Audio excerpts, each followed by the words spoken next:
వృషభ రాశి వారు సోమవారం అమావాస్య, సోమవతి అమావాస్య, మంగళవారం అమావాస్య, కాళ అమావాస్య సందర్భంగా ఎలాంటి విధులను పాటించాలో ఈ వీడియోలో సవివరంగా సంపూర్ణంగా క్లుప్తంగా తెలుసుకుందాం. వృషభ రాశిలో ఏ ఏ నక్షత్రాలు వస్తాయిగా కృతికా నక్షత్రంలోని 2, 3, 4 పాదాలు, రోహిణీ నక్షత్రంలోని 4 పాదాలు, మృగశిర నక్షత్రంలోని 1, 2 పాదములు కలిపితే వృషభ రాశి. చాలామందికి పుట్టినటువంటి కాల సమయంలో డేటా ఆఫ్ బర్త్లో లేనటువంటి కారణం వలన పేరు యొక్క మొదటి అక్షరాన్ని అనుసరిస్తూ రాశిని తెలుసుకునే ప్రయత్నం చేద్దాం.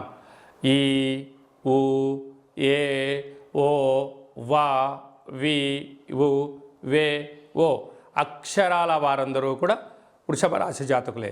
వృషభ రాశి యొక్క అధిపతి శుక్ర భగవానుడు కనుక శ్రావణ మాసం, అందులో సోమవారంతో కూడుకున్న అమావాస్య, మఖా నక్షత్రంలో వచ్చినటువంటి అమావాస్య, మంగళవారం పుబ్బా నక్షత్రంతో కూడుకున్నటువంటి అమావాస్య, పుబ్బా నక్షత్రాధిపతి శుక్ర భగవానుడు, వృషభ రాశి యొక్క అధిపతి కూడా శుక్ర భగవానుడే కనుక రాశిలోనే దేవగురువు బృహస్పతి శత్రుస్థానంలో సంచారం చేస్తున్నారు కనుక వృషభ రాశి వారు తప్పకుండా ఈ సోమవతి అమావాస్య, ఈ కాళ అమావాస్య రోజున ఇంట్లో వీలైనంత వరకు శుద్ధి పెట్టుకొని, అంటే ఇంటి నల్ల మంచి మహాలక్ష్మి ఇంటి నల్ల శుద్ధి పెట్టుకొని ఇంటికి మామిడాకులు, కొబ్బరాకులు ఏర్పాటు చేసుకొని ఒక ఎర్రటి గుమ్మడికాయను సగభాగానికి కట్ చేసి పూజా మందిరంలో కానీ లేకుంటే ఇంటి మధ్యలో కానీ ఒక మూలకు కానీ ఒక అష్టదళ పద్మాన్ని ముగ్గును వేసి ఒక దోషుడు ఉప్పును పోసి ఈ గుమ్మడికాయను సగభాగానికి కట్ చేసి అందులో పీచు పదార్థాన్ని తీసేసి పైనంతా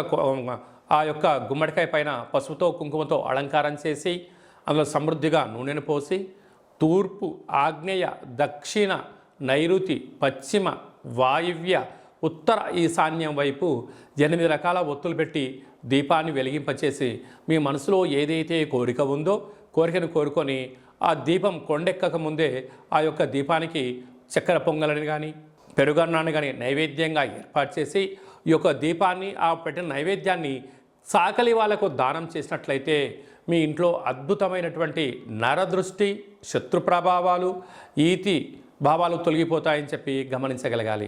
కనుక వీలైనంత వరకు మీ జన్మ నక్షత్రం రోజున పూర్ణిమ, అమావాస్య తిథిన వాగ్వివాదాలకు దూరంగా ఉండండి.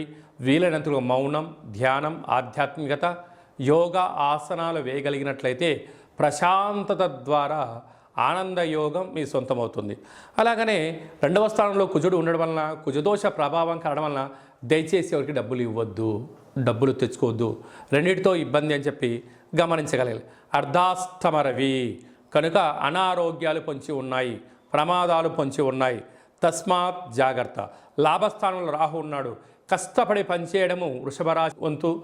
ధనాన్ని 3వ వ్యక్తులు తీసుకెళ్లడం వీరి యొక్క పరిస్థితి ఉంటుంది కనుక సమయం, ధనం, అదృష్టం అనేది ఎప్పుడు రాదు. వచ్చినప్పుడే జాగ్రత్తగా భద్రపరుచుకోగలిగితే వృషభ రాశి వారంతా అదృష్టవంతులు ఎవరు లేరు అని చెప్పి గమనించగలగాలి.